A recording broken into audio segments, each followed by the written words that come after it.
La lumière du jour éclaire peu à peu le Lompangar, fleuve situé à un peu plus de 500 km de Yaoundé, dans la région de l'Est du Cameroun. Le nom de ce fleuve renvoie désormais à l'un des plus importants projets hydroélectriques du pays. Le barrage de Lompangar, le plus grand du Cameroun, est en exploitation depuis 2016. Il joue le rôle de réservoir d'eau pour les infrastructures situées en aval du fleuve, mais aussi devra permettre d'alimenter en électricité plus d'une centaine de communautés dans la région de l'Est du pays. Ce barrage est un barrage hydroélectrique. L'objectif premier, c'est de retenir l'eau et régulariser le débit en saison d'étiage. Donc quand il n'y a plus de pluie, la saison aride.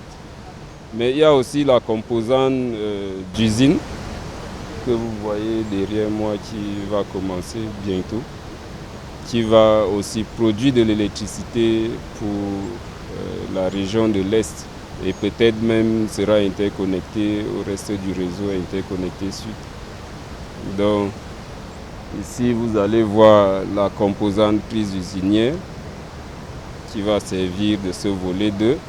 Et de l'autre côté où l'eau est en train de sortir, nous sommes actuellement en train de lâcher l'eau là pour régulariser le débit de la Sanaga. Coût du projet, 240 milliards de francs CFA. Il est financé par l'État du Cameroun et un pool de partenaires dont la BDAC pour un peu plus de 20 milliards.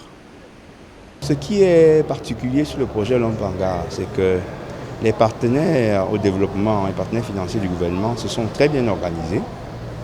Au niveau du barrage, nous avons la Banque mondiale, l'Agence française de développement et la Banque européenne d'investissement qui sont positionnés comme bailleurs de fonds, qui ont financé une composante qui est achevée.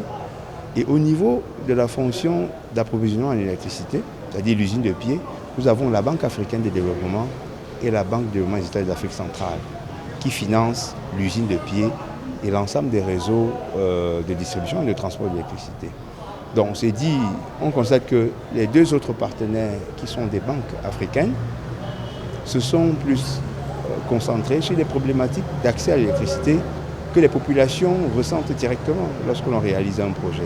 Donc cela veut dire que dès que l'on aura terminé, on aura mis en service l'usine de pied et des réseaux, on aura tout de suite l'effet économique induit au niveau de la région de l'Est.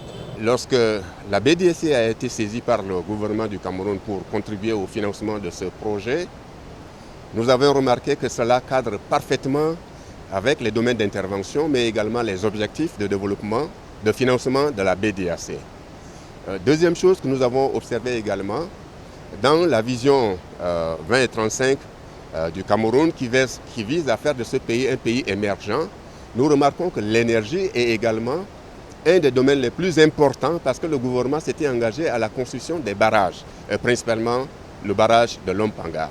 Et donc nous avons pensé que ce projet non seulement contribue au développement du Cameroun, mais les excédents en énergie qui seront stockés quelque part pourront servir à transporter de l'énergie vers les pays voisins comme la République centrafricaine, mais également les pays comme le Tchad qui ont besoin donc de l'énergie. Raison pour laquelle la BDAC n'a pas hésité un seul instant à répondre favorablement à la demande du gouvernement pour contribuer au financement